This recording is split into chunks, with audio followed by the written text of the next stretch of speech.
How do you know when your corn is ready to be picked? I mean, if it's sweet corn, I mean, which is, I think most folks that are participating in this project are growing sweet corn, which is Right. great crop to grow.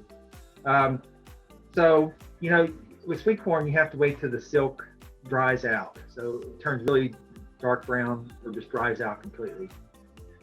You don't harvest corn before that silk turns brown. But even after it turns brown, the ear has to be full. And, experienced gardeners, kind of know what an ear of corn feels like when you feel the cob. I mean, it just feels full. But I mean, it's no problem with just kind of slightly peeling back some of that husk on the tip of the ear to see if it's filled out fairly good. You don't really want to open up the corn any because birds will start attacking it. But I mean, the one reliable indicator should be that silk should be really dark brown, dried, and just feel the ear, just feel the kernels through the husk when you just touch the ear. That should be enough. Beans, they're just going to keep picking them.